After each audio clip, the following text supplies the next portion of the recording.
नमस्कार साथियों। देखिए मित्रों, आज हम एमएस एक्सेल यानी कि माइक्रोसॉफ्ट एक्सेल से संबंधित बहुत ही महत्वपूर्ण जो टॉपिक है, इस टॉपिक पर हम चर्चा करेंगे। आने वाले दिनों की सभी परीक्षाओं में या फिर यूं कहें कि भारत एप्लीकेशन है एमएस एक्सेल यानी माइक्रोसॉफ्ट एक्सेल, ये सभी प्रतियोगी परीक्षाओं में या फिर आप पर्सनल अगर किसी भी संस्था में या किसी बिजनेस में या फिर कोई कंपनी में अगर आप जॉब करते हैं तो एक्सेल जो है आपको आना बहुत जरूरी है। एक्सेल क्योंकि एक्सेल से जो है आप किसी भी कर्मचारियों का या फिर अपने स्कूल का या ऑफिस का रिकॉर्ड रख सकते हैं, या फिर जैसे स्कूल में आप अगर एक टीचर हैं या फिर आपकी खुद की अपनी स्कूल है तो आप उसमें बच्चों का रिकॉर्ड रख सकते हैं। बच्चों की अंक तालिका यानी मार्कशीट जो है आप एक्सेल के जरिए ही जो बना सकते हैं। तो एक्सेल जो है ये बहुत ही महत्वपूर्ण टॉपिक है, बहुत ही महत्वपूर्ण क्या है, ये एप्लीकेशन है ऑफिस से संबंधित। और कंप्यूटर में जो है आपको अगर एक्सेल आता है तो ये समझ लीजिए आपको बहुत कुछ आता है, क्योंकि एक्सेल जो है ये सबसे हार्ड एप्लीकेशन है समझने के लिए और इसमें सीखने के लिए बहुत कुछ है। तो मैंने बहुत कम शब्दों में जो है इसको समझाने की कोशिश बहुत कम शब्दों में जो इसको आपको समझाने की कोशिश की जाएगी।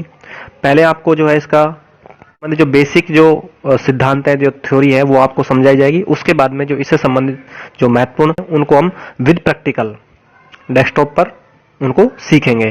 तो आपसे रिक्वेस्ट है कि आप वीडियो को जो है शुरू से लेकर आखिर तक जरूर से जरूर देखें, पढ़ेंगे, उसके बाद में फिर इसको सीखेंगे और उससे संबंधित सबसे संबंधित जितने भी महत्वपूर्ण प्रश्न होंगे उन सब प्रश्नों को इसमें ऐड किया जाएगा, ताकि जो आपके जो आने वाले दिनों की जितनी भी परीक्षाएं हैं, जैसे दिल्ली पुलिस, राजस्थान पुलिस, पटवार या फिर RSCIT या फिर कंप्यूटर से संबंधित जितने भी कोर्स हैं, इन सब में जो एक्सेल संबंधित क्वेश्चन जरूर से जरूर आते हैं। एक्सेल बहुत महत्वपूर्ण है, इसलिए एक्सेल को सीखना बहुत ज्यादा जरूरी है। तो संबंधित पहले इसके जो है इसको थोड़ा पढ़ लेते हैं, जो महत्वपूर्ण जो इससे संबंधित जो प्रश्न बनेंगे उनको भी, और इससे संबंधित जो थ्योरी है उसको एक बार हम पढ़ते हैं। तो अब आप देखिए माइक्रोसॉफ्ट एक्सेल, सबसे पहले इसकी हम क्या पढ़ेंगे, बेसिक इंट्रोडक्शन है इसके बारे में कि ये एक्सेल होता क्या है। तो एक्सेल जो है ये माइक्रोसॉफ्ट एक्सेल है, इसको शॉर्ट में हम कह देते हैं एमएस एक्सेल। एमएस एक्सेल, तो ये आप याद रखते हैं एक्सेल, एमएस एक्सेल, सर्प एक्सेल नहीं, कहीं आप इसको सर्प एक्सेल समझ लें। माइक्रोसॉफ्ट एक्सेल, एमएस एक्सेल, तो ये आप इसको याद रखें। अब देखिए माइक्रोसॉफ्ट एक्सेल माइक्रोसॉफ्ट कॉर्पोरेशन द्वारा बनाया गया डेटाबेस को स्टोर करने से संबंधित एक स्प्रेडशीट प्रोग्राम है। जी हाँ साथियों, स्प्रेडशीट प्रोग्राम। अब ये स्प्रेडशीट प्रोग्राम क्या है, ये बहुत महत्वपूर्ण है, इसको हम पहले पढ़ लेते हैं, उसके बाद में इसका हम प्रैक्टिकल से समझेंगे कि ये स्प्रेडशीट प्रोग्राम है क्या। तो ये इसे क्या हो गया, इसका थोड़ा सा इंट्रोडक्शन। अब नेक्स्ट देखिए एमएस एक्सेल की कुछ महत्वपूर्ण विशेषताएं। विशेषता क्या क्या है, ये क्यों यूजफुल है एमएस एक्सेल। फर्स्ट नंबर पर देखिए आप वर्कशीट यानी कि स्प्रेडशीट। वर्कशीट को ही क्या कहते हैं हम, स्प्रेडशीट। वर्कशीट एमएस एक्सेल का वह भाग है जहां हम सूचनाओं को रो और कॉलम से में सारणीबद्ध अर्थात सारणीबद्ध सूचनाओं को तकनीकी भाषा में वर्कशीट या स्प्रेडशीट कहा जाता है। तो देखिए साथियों, जो ये हमारा एक्सेल होता है, ये एक्सेल जो है ये रो और कॉलम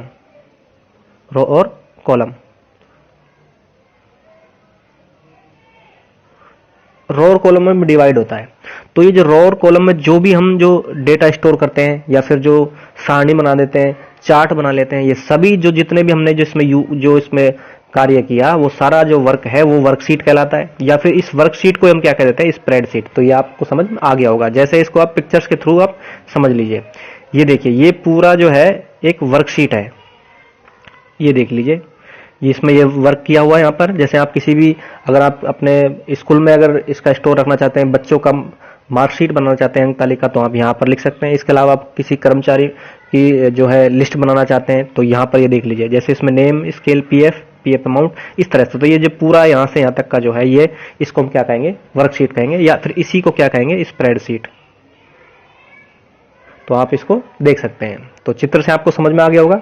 इसके बाद में जैसे हम इसको पढ़ लेंगे, इसके बाद में इसका हम प्रैक्टिकल करेंगे डेस्कटॉप पर। नेक्स्ट देखिए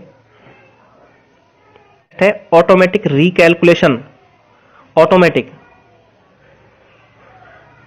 तो शीट में एक बार फॉर्मूला के द्वारा कैलकुलेशन करने के बाद यदि हम किसी भी डाटा वैल्यू में परिवर्तन करते हैं तो हमें उसकी दोबारा कैलकुलेशन करने की आवश्यकता नहीं पड़ती, क्योंकि एमएस एक्सेल उसकी रिकैलकुलेशन अपने आप नई वैल्यू के अनुसार स्वतः ही कर देता है। तो एक्सेल में क्या होता है साथियों, जैसे हम किसी का रिकॉर्ड बनाते हैं, रिकॉर्ड बनाया तो उस रिकॉर्ड में जो है आपको अगर कुछ चेंज करना है तो आप उसमें चेंज करने की जरूरत नहीं है। जैसे आप उसकी वैल्यू रख देते हो तो वो ऑटोमेटिक उसको जो रिकैलकुलेशन कर लेता है। तो इसमें सबसे बड़ा फायदा यह है, इसलिए इसको यूज ज्यादा किया जाता है। नेक्स्ट देखिए, यूज ऑफ फंक्शन, फंक्शंस का प्रयोग। इसको देखिए, एक्सेल में अनेक कार्य करने के लिए पूर्व निर्मित प्रोग्राम होते हैं जिन्हें गणना के प्रयोग में लेने पर यूजर कैलकुलेशन के समय आने वाली लंबी प्रक्रिया से बच सकता है, जल्द ही परिणाम प्राप्त हो जाते हैं। फंक्शन अनेक प्रकार के होते हैं, जैसे गणितीय, सांख्यिकीय, वित्तीय और तार्किक। अब जो इसका फंक्शन है वो फंक्शन क्या करते हैं, आपको किसी तरह की मैथमेटिक्स की जो गणना करनी हो, सांख्य से संबंधित, वित्तीय से संबंधित या तार्किक लॉजिकली, तो इसमें संबंधित जो बहुत लंबा जो प्रोसेस हो जाता है। जैसे आप मान लीजिए आप कंपनी के मालिक हैं तो और आपको जो है अपना रिकॉर्ड रखना है कर्मचारियों का, तो उसमें आप जो है इनकी वैल्यू दे दीजिए, ये ऑटोमेटिक जो है एक साथ में सबका जो है रिकॉर्ड निकाल करके दे देता है। तो इस तरह से इसके जो फंक्शन है वो बहुत ही यूजफुल है, और ये भारत में नहीं बल्कि पूरी दुनिया में 80% यूज किया जाता है एक्सेल। तो इसी से आप अंदाजा लगा सकते हैं कि कितना यूजफुल है, कितना महत्वपूर्ण है। नेक्स्ट देखिए, क्रिएटिंग ग्राफ, ग्राफ बनाने में एमएस एक्सेल डाटा को प्रभावी रूप से प्रदर्शित करने के लिए कई प्रकार की चार्ट व ग्राफ की सुविधा देता है, जिससे डाटा को पढ़ने व समझने में आसानी होती है। एक्सेल में कई प्रकार के चार्ट होते हैं, जैसे column, bar, line, pie, surface, bubble, stock, X Y scatter और डॉगनट। तो ये देख लीजिए साथी, इतने सारे चार्ट जो इसके अंदर मिल जाते हैं। आप किसी भी तरीके से जो है अपने रिकॉर्ड को प्रदर्शित कर सकते हैं अच्छा दिखाने के लिए। तो ये ग्राफ देता है, इसको हम प्रैक्टिकल के हिसाब से समझ लेंगे। नेक्स्ट देखिए, नेक्स्ट है सेल एंड सेल एड्रेस। अब ये सेल क्या होता है, ये क्वेश्चन भी आ चुका है कई बार, सेल क्या होता है। तो इसको हम जब हम देखेंगे तो आपको ये तुरंत समझ में आ जाएगा कि सेल क्या होता है और सेल एड्रेस क्या होता है। तो इसको देख लीजिए, वर्कशीट में रो तथा कॉलम के काटने पर, रो और कॉलम के काटने पर जो आयताकार आकृति बनती है उसे सेल कहते हैं। प्रत्येक सेल का अपना अपना एड्रेस होता है जो कॉलम नाम तथा रो नाम से मिलकर बनता है। जैसे साथियों आप इसको ऐसे समझ सकते हैं, ये मान लीजिए कॉलम है 2, ये इतने कॉलम है और ये क्या है, रो। तो इस रो और कॉलम के बीच में जब हम माउस के द्वारा इस तरह से ये आयताकार बन जाता है, इस तरह से, तो ये क्या हो जाता है, ये सेल कहलाता है। और जिस पर ये आयताकार बन जाता है उसी को हम क्या कह देते हैं, एक्टिव सेल। वैसे तो सेल तो सारे ही हैं, ये सारे सेल हैं ये, लेकिन जिस पर हमने माउस रख दिया वो तो हो जाएगा एक्टिव सेल, और बाकी जो है वो क्या बनाएंगे, सेल। अब ये सेल एड्रेस भी कह रहा है कि सेल एड्रेस क्या है, तो जैसे इसमें हमने नाम दे दिया A column, B column, C column, और ये दे दिया 1, 2 और 3। तो कॉलम और रो मिलकर के जो भी नाम बनता है, जैसे इसकी अगर हम बात करें इस वाले की, तो ये जो है ये A1 हो गया क्योंकि ए कॉलम और 1 नंबर का क्या है, रो। इस तरह से इसका B1, C1, इस तरह से प्रैक्टिकल के जरिए आप समझ जाओगे इसको। नेक्स्ट देखिए, एक्टिव सेल। अभी हमने बताया था जिस सेल पर गहरा आयताकार बॉर्डर होता है उसे एक्टिव सेल कहते हैं तथा सेल के अंदर डाटा स्टोर किया जा सकता है। माउस क्लिक द्वारा या एरो की के द्वारा किसी सेल को एक्टिव सेल बनाया जा सकता है। तो ये भी जो है आपके समझने की बात थी, और अब हम इसका करेंगे प्रैक्टिकल। तो साथियों ये इससे बेसिक जो संबंधित थे, बेसिक इंट्रोडक्शन हमने आपको समझाने की कोशिश की है। अब हम इसका जो है प्रैक्टिकल करेंगे, और ये आप देख सकते हैं, share to your YouTube channel, subscribe to our YouTube channel, like share also. अब इससे संबंधित महत्वपूर्ण प्रश्न भी है। इन प्रश्नों को करने से पहले एक बार साथियों जो हमने पढ़ा है इसका हम प्रैक्टिकल करेंगे, तो प्रैक्टिकल से आपको जो ज्यादा समझ में आएगा। और सबसे बड़ी बात, जो क्वेश्चन आपके माइंड में जरूर चल रहे होंगे कि एक्सेल जो है इसमें रो और कॉलम कितने होते हैं, ये कई बार पूछा हुआ है। रो कितने होते हैं, कॉलम कितने होते हैं, अंतिम रो कौन सा होता है, अंतिम कॉलम कौन सी होती है। तो ये सब हम समझेंगे प्रैक्टिकल से, क्योंकि थ्योरी को पढ़ने से जो है आपको ये समझ में नहीं आता, लेकिन जब हम प्रैक्टिकल करते हैं तो प्रैक्टिकल से ज़्यादा अच्छा समझ में आता है। तो अब हम सीधे चलते हैं डेस्कटॉप स्क्रीन पर। हाँ तो साथियों, अब हम आ चुके हैं लैपटॉप की स्क्रीन पर और ये आप स्क्रीन देख सकते हैं। अब सबसे पहले आपको ये पता होना चाहिए कि हम एक्सेल को खोले कैसे। तो देखिए साथियों, ये जो आपको ये दिखाई दे रहा है ये तो पूरी स्क्रीन है। इस पर ये जो दिखाई दे रहा है, जो कर्सर आपको दिखाई दे रहा है, ये जो सारे हैं ये आइकन है। और इधर जो ये देख रहे हैं इस पर, ये स्टार्ट बटन पर, जैसे हम स्टार्ट बटन पर क्लिक करते हैं तो यहाँ पर दो तरीके हैं। या तो आप इसमें जाकर के लिख सकते हैं एक्सेल, जैसे MS एक्सेल इस तरीके से, या फिर दूसरा तरीका है आप सीधे यहाँ से ऑल प्रोग्राम में जाकर के खोल सकते हैं। तो ये दो तरीके हैं। मैंने जो है आइकन, इसका आइकन सीधे ले रखा है यहाँ पर, ये रहा। तो इसको यहाँ से आप खोल सकते हैं। ये देखिए ये आ गया। अब हमें ये मालूम होना चाहिए कि ये जो एक्सेल है, अब हमें साथियों ये मालूम होना चाहिए कि ये जो एक्सेल है, ये देखिए इसमें कई वर्जन होते हैं।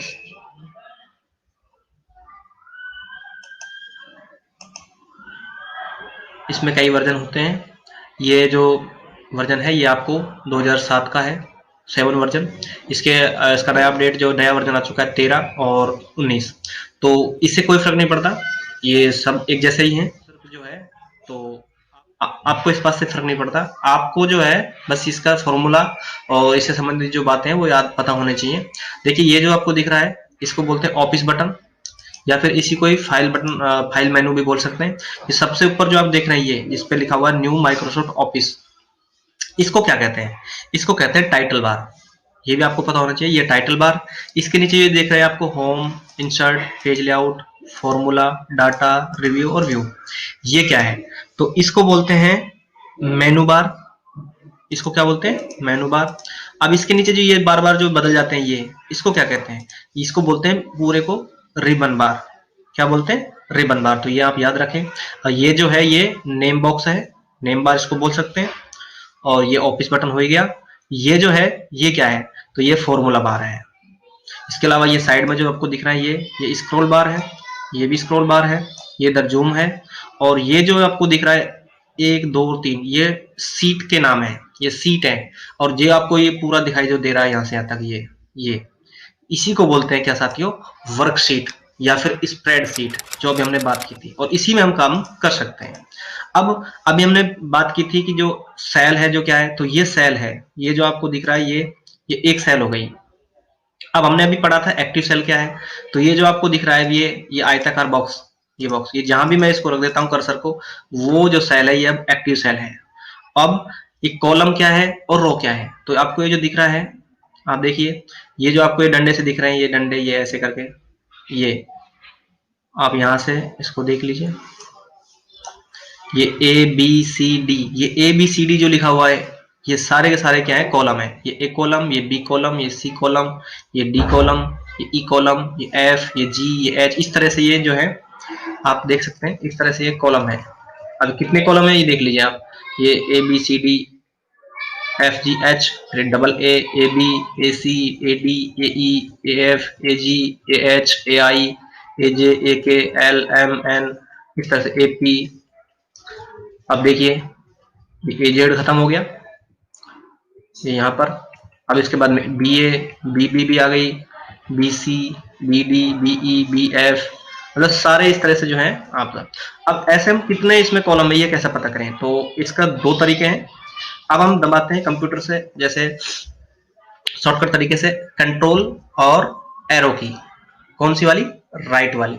तो इसमें हम लास्ट वाले कॉलम पर आ जाते हैं एक साथ में। कौन सा? कंट्रोल और एरो की राइट वाली की। तो सबसे अंतिम जो कॉलम है साथियों ये देख लीजिए, ये XFD, ये कॉलम XFD। अब वापिस से हमें आना है तो क्या करेंगे? कंट्रोल दबाएंगे और लेफ्ट साइड की एरो की, ये आ गए। साथियों जब हम अंतिम वाले कॉलम पर आ जाते हैं जिसका नाम क्या है? XFD। तो अब आपको ये मालूम होना चाहिए कि जो अंतिम जो कॉलम है इसका नाम, एक तो नाम मालूम होना चाहिए कि अंतिम कॉलम कौन सा है, तो अंतिम कॉलम कौन सा होगा, एक्स एफ डी। इसके अलावा यहाँ तक जो ये कॉलम है ए से जो हमने शुरू किए थे, ये ए से और एक्स एफ डी तक कितने टोटल जो है कॉलम हो चुके हैं। तो इसमें आपको जो है ये आपको याद रखना पड़ेगा, इसके जो टोटल जो ये कॉलम हो चुके हैं ये हो चुके हैं 16,384, यानी कि 16,384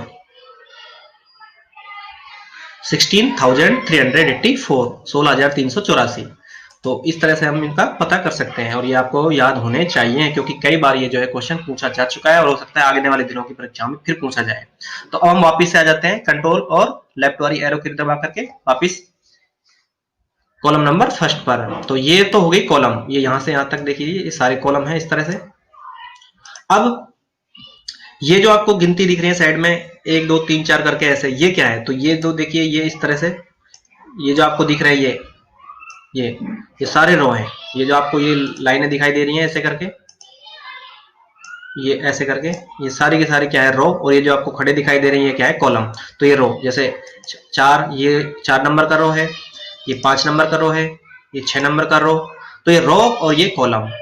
अब ये रो और कॉलम जो नाम जो बनता है ये कैसे बनता है, टोटल नाम। तो देखिए साथियों, जब हम जिस यहाँ पर इसको छोड़ देते हैं कर्सर को, अब ये क्या है एच नंबर का तो कॉलम है और रो कौन सा है 5, तो ये कौन सा बन गया टोटल, तो ये बन गया एक्टिव सेल कौन सा H5। ये देखिए नाम यहाँ पर आपको दिख गया होगा ये नेम बॉक्स में H5।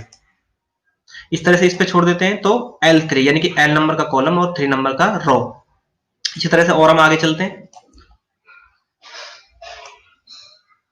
जैसे इसको हम देख लेते हैं, ये देखिए R, तो R5, ये देख लीजिए R5 इस तरह से, M पर छोड़ दें M1 MJ11, तो ये इसका क्या बन जाता है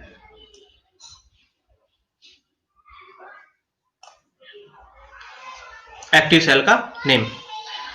अब ये रो है जो ये कितने, ये 1 से लेकर कितने तक है ऐसे, तो इनका हम पता कैसे करेंगे, वही कंट्रोल दबाएंगे और डाउन की ये दबाएंगे, ये देखिए। तो ये जो कॉलम, ये जो रो आपको दिख रहा है ये संख्या आपको मालूम होनी चाहिए 10,48,576, 10,48,576।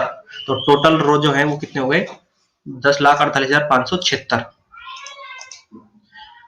अब वापिस से हम अगर फर्स्ट नंबर पे रो पर जाना चाहेंगे तो कैसे जाएंगे, तो कंट्रोल प्लस एरो की का जो अप बटन है उसको दबाएंगे और वापिस से 1 नंबर पर आ जाते हैं। इसी के साथ में अगर वापिस हमें जाना है तो कंट्रोल की, डाउन की, इस तरह से अप की, तो इस तरह से हम जो है डाउन और अप से जो है रो के फर्स्ट और लास्ट में बॉटम और टॉप पर पहुंच सकते हैं। तो ये आपको एक तो ये याद रखने पड़ेंगे कौन सा कॉलम नंबर अंतिम कौन सा है, तो XFD, रो नंबर अंतिम कितने हैं तो 10,48,576, 10,48,576 जो है टोटल कितने हैं रो।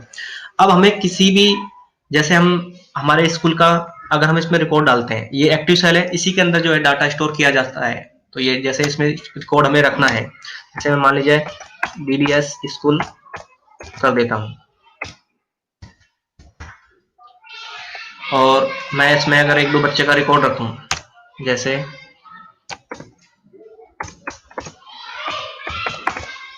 रमेश, महेश, सुरेश, ये 3 बच्चे हैं, मुझे इनका रिकॉर्ड रखना है। तो यहाँ पर मैं मान लीजिए लिख देता हूँ सब्जेक्ट एनी अदर कोई भी, जैसे मैं इसका अगर यहाँ पर सब्जेक्ट डाल देता हूँ हिंदी, यहाँ पर डाल देता हूँ इंग्लिश,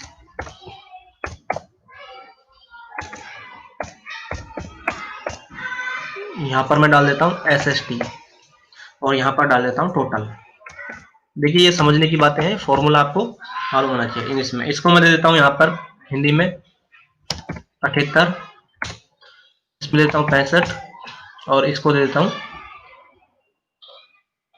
मान लीजिए 45। इसी तरह से इसको दे देता हूँ यहाँ पर 45,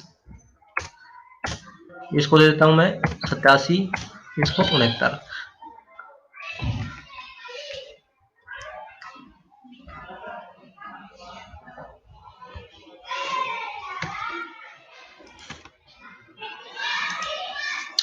तो इसी तरह से साथियों जब हम SST में मान लीजिए इसको दे देते हैं हम 45 नंबर, सॉरी 54 नंबर, इसको दे देते हैं 23 नंबर और इसको दे देते हैं 65 नंबर। अब हमें इनका मान लीजिए टोटल निकालना है। तो एक तरीका क्या है, सबसे पहले जब हम इसको एक्सेल में जब हम टोटल निकालते हैं तो हमें बराबर से जो है शुरू करना पड़ता है, ये इस वाले ऐसे। तो एक तो तरीका ये है साथियों कि आप इसको जो है एक एक करके जोड़ें, और दूसरा तरीका ये है कि आप इसको एक्टिव को यहाँ कर दें और सीधा ऑटो सम, ये देखिए, और आप इस पर एंटर मारेंगे जैसे ही तो ये आ गया 177। अब इसके अलावा इसको आप खींच ले जाइए नीचे, तो इस तीनों को जो एक साथ में औसत निकाल देता है। तो इस तरह से हम इसका रिकॉर्ड देख सकते हैं। अब कितनी भी लंबी लिस्ट हो आप इसको सो एक साथ में खींच करके ले जाइए, ये नीचे तक ऐसे करके, जैसे वापस से देखिए, जैसे अब हमें इनका निकालना है तो हम इसको जो है प्लस के चिन्ह को आगे खींच ले जाएंगे तो ये अपने आप क्या निकाल देगा इनका टोटल। तो इस तरीके से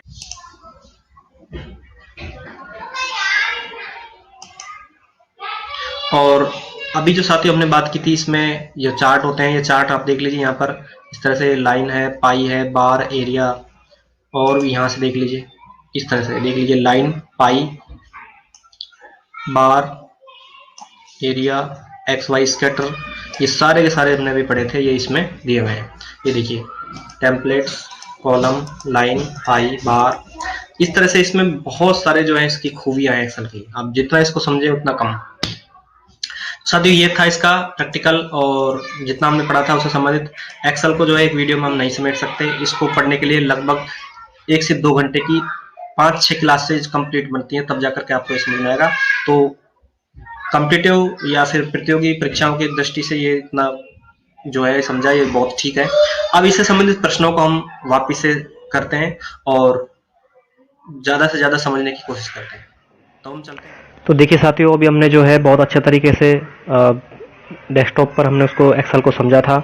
अब इससे संबंधित जितने भी प्रश्न बनते हैं, लगभग 14 प्रश्न हमने इसमें ऐड किए हैं। 14 प्रश्न हमने इसमें ऐड किए हैं। तो आप क्वेश्चनों को जरूर से जरूर समझें और करने की कोशिश करें, और अपने जितने भी साथी हैं जो कंपटीशन की तैयारी कर रहे हैं या फिर कंप्यूटर से संबंधित किसी तरह का कोर्स कर रहे हैं, तो इन क्वेश्चनों को जो समझने की कोशिश करें। और आउट ऑफ 14 आपके कितने क्वेश्चन ठीक होते हैं, आप अपना स्कोर जो है जरूर कमेंट में शेयर करें। और अगर वीडियो आपको अच्छी लगे तो लाइक जरूर करें, वीडियो को स्किप बिल्कुल भी ना करें, क्योंकि हमने बहुत शॉर्ट तरीके से जो है इसको समझाने की कोशिश की है। बहुत कम शब्दों में वीडियो है ये। तो पहला प्रश्न देखिए, और एक लाइक, और चैनल पर पहली बार तो चैनल को सब्सक्राइब जरूर करिए। पहला प्रश्न देखिए साथियों, पहला क्वेश्चन है एमएस एक्सेल को किस नाम से जाना जाता है। अगर आपने प्रैक्टिकल किया होगा, अगर आपने इसको पढ़ा होगा, तो आप इसको जो है देखते ही कर सकते हैं। ऑप्शन देखिए, database program, presentation program, spreadsheet program और वर्ड पावर प्रोग्राम। तो क्या होगा इसका आंसर, आप 5 सेकंड के लिए इसको सोचिए। अभी हमने इसको पढ़ा था, एमएस एक्सेल को जो है क्या कहते हैं, स्प्रेडशीट प्रोग्राम या वर्कशीट प्रोग्राम। तो ऑप्शन नंबर 3 जो इसका राइट आंसर होगा। नेक्स्ट देखिए, एमएस एक्सेल में कितनी सीट डिफॉल्ट सीट होती हैं। कितनी सीट डिफॉल्ट होती है, यानी कि ऑटोमेटिक जो इसमें सीट जो आपको दिखाई देती हैं वो कितनी सीट होती है। तो हमने देखा था 3 सीट उसमें हमें दिख रही थी। तो ऑप्शन देखिए 1 2 3, तो 3 सीट जो है इसमें डिफॉल्ट सीट होती है। इसके अलावा आप जो है अगर आपको और ज्यादा सीट चाहिए तो आप प्लस के चिन्ह से आप कितनी भी सीट उसमें बढ़ा सकते हैं। तो अब देखिए तीसरा क्वेश्चन, एमएस एक्सेल में किसी भी वर्कशीट के प्रथम सेल का एड्रेस क्या होगा। एमएस एक्सेल में किसी भी वर्कशीट के प्रथम सेल का, देखिए क्वेश्चन समझने की जो है आपको बहुत ज्यादा जरूरत पड़ेगी यहाँ पर। ऑप्शन देखिए A1, B1, R1 या C2। तो अभी हमने जो है देखा था कि जब हम किसी भी वर्कशीट के पहले अगर सेल का एड्रेस पता करेंगे, तो हमने जैसे ये हमारा, जैसे मान लीजिए ये क्या है, कॉलम है, इस तरह से ये रो है। यहां पर हमने दिया था A, B और C, और 1 2 और 3। तो ये जब हम इस पर अगर एक्टिव कर देते हैं तो इस सेल का एड्रेस क्या होगा, और यही क्या है, ए से शुरुआत हुई है तो पहला सेल एड्रेस यही होगा, और इधर 1 थे तो ये क्या बनेगा A1। तो ये समझने की बात है। तो इसका आंसर क्या होगा, ऑप्शन नंबर 1। तो एमएस एक्सेल में जो प्रथम जो सेल का एड्रेस है वो क्या होगा, A1। नेक्स्ट देखिए, एमएस एक्सेल में फॉर्मूला हमेशा रिक्त स्थान से प्रारंभ होता है। जो फॉर्मूला हम जो देते हैं वो कहां से प्रारंभ होता है? ऑप्शन देखिए, प्लस से, माइनस से, बराबर से या स्लैश से। तो क्या होगा इसका आंसर? आप 5 सेकंड के लिए सोचिए। देखिए एमएस एक्सेल में जब हम किसी भी तरह का फॉर्मूला लगाते हैं, सम, एडिशन या जो भी है एक्सेट्रा, तो हमें सबसे पहले बराबर लगाने की जरूरत होती है उसमें। तो ये इसका आंसर क्या होगा? Option number 3। नेक्स्ट क्वेश्चन देखिए, एमएस एक्सेल एप्लीकेशन विंडो में सबसे ऊपर क्या होता है? अभी हमने इसको समझा था प्रैक्टिकल में कि सबसे ऊपर जो होता है वो क्या होता है। ऑप्शन देखिए, मेनू बार, टाइटल बार, फॉर्मेटिंग या टूल बार। तो अगर आपने इसको ठीक से समझा होगा तो आप इसका आंसर देखते ही कर देंगे। तो क्या होगा? तो इसका आंसर होगा ऑप्शन नंबर 2, टाइटल बार। तो सबसे ऊपर जो होता है एमएस एक्सेल में होता है टाइटल बार, और टाइटल बार के नीचे होता है मेनू बार। नेक्स्ट क्वेश्चन देखिए, एमएस एक्सेल में कौन सी कुंजी संशोधन के काम में आती है?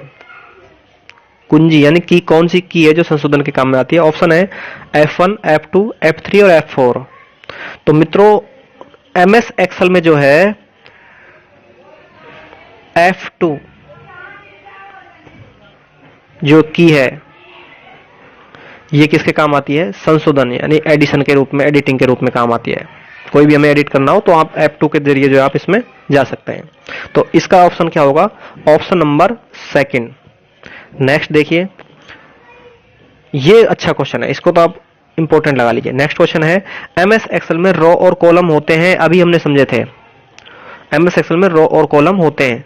ऑप्शन है आपके सामने, रो 65,536 और कॉलम 256।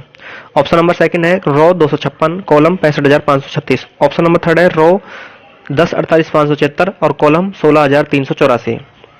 और ऑप्शन नंबर 4 है रो 16,384 और कॉलम 10,48,576।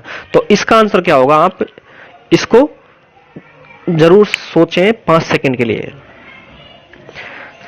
क्या 65,536 होगा या कॉलम 256 होते? अभी हमने पढ़े थे। तो मित्रों इसका जो राइट आंसर होगा वो होगा ऑप्शन नंबर 3। देखिए रो जो हमने अभी देखा था वो हमने लास्ट में बताया भी था 10,48,576 करके थे। तो रो तो कितने होंगे? 10,48,576, 10,48,576। और कॉलम कितने थे? 16,384। और अंतिम कॉलम हमने बताया था कौन सा था? एक्स, एफ और डी। अब ये 65,536, देखिए मित्रों ये जो है ये नए आंकड़े हैं 2007 से लेकर के और आज तक के, चाहे कोई सा भी वर्जन आ गया हो 13 या 19 का। लेकिन जो ये 65,536 है, अगर ये आपसे पूछे जाए, क्वेश्चन ऐसे चेंज कर दिया जाए कि 2003 के एक्सेल में कुल कितने जो है रो और कॉलम होते थे, तो 65,536 जो है ये 2003 के अनुसार होते थे। नोट में लिखा हुआ है मित्रों, देख सकते हैं आप। एमएस एक्सेल 2003, रो 65,536 और कॉलम 256। तो बहुत कम कॉलम होते थे, यानी कि आप बहुत कम जो सूचनाएं जो इसमें एकत्रित कर सकते थे किसमें? एक्सेल में 2003 में। लेकिन अब वो वर्तमान में जो है अब इसमें जो है 16,384 कॉलम है और रो जो है 10,48,576 है। तो इतना रिकॉर्ड आप इसमें रख सकते हैं। नेक्स्ट देखिए, नेक्स्ट क्वेश्चन है, सेल एड्रेस E53 प्रदर्शित करता है। सेल एड्रेस है क्या है? E53, ये क्या प्रदर्शित करता है? ऑप्शन है ए 53वां कॉलम और ई रो, बी है ई कॉलम 53वां रो, ए प्लस डी दोनों, या फिर दिया गया सेल एड्रेस जो है ये वैध ही नहीं है, सेल CELL, ये सेल क्या ये एड्रेस वैध ही नहीं है या फिर कौन सा है? तो जरूर सोचें, अच्छा क्वेश्चन है। देखिए ई अभी हमने पढ़ा था, ई जो है ये तो क्या है? कॉलम है, और 53 जो है ये क्या है? रो है। तो ऑप्शन नंबर 1 इसका क्या होगा? गलत होगा। तो ऑप्शन नंबर 2 इसका क्या होगा? राइट आंसर होगा। ई तो क्या है इसमें? कॉलम, और 53 क्या है इसमें? रो। तो ये आपको समझ में आ गया होगा। नेक्स्ट देखिए, रो और कॉलम के इंटरसेक्शन को क्या कहते हैं? रो और कॉलम, ऑप्शन है सेल, वर्कबुक, वर्कशीट या मैक्रो। तो मित्रों रो और कॉलम जब इंटरसेक्शन बनाते हैं, ये इंटरसेक्शन है सारे, ये वाले, ये तो ये कॉलम हो गया और ये रो हो गया, ये क्या बनाते हैं? तो बेसिक सी बात है, ये क्या बनाएंगे? सेल ही बनाएंगे। तो नेक्स्ट क्वेश्चन देखिए, नेक्स्ट क्वेश्चन है, किसी भी वर्कबुक में अधिकतम कितनी वर्कशीट इंसर्ट की जा सकती है? एक वर्कबुक है यानी कि स्प्रेडशीट में हम कितनी वर्कशीट जो है इंसर्ट कर सकते हैं? ऑप्शन है 256, 3, 10,576 या नन ऑफ द अबो। तो क्या होगा इसका आंसर? आप इसका आंसर जरूर सोचें, 10 सेकंड के लिए सोचें इसका आंसर।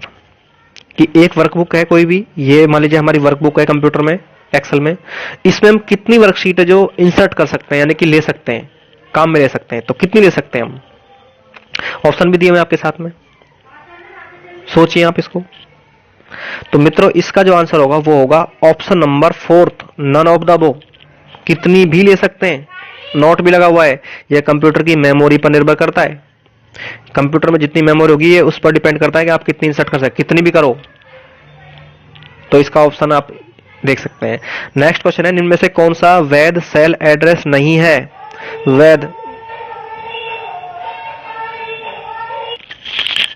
तो नेक्स्ट क्वेश्चन आप देख लीजिए, निम्न में से कौन सा वैध सेल एड्रेस नहीं है? ऑप्शन है A21, सेकंड है UX25 और C है 15DK और D है IV59।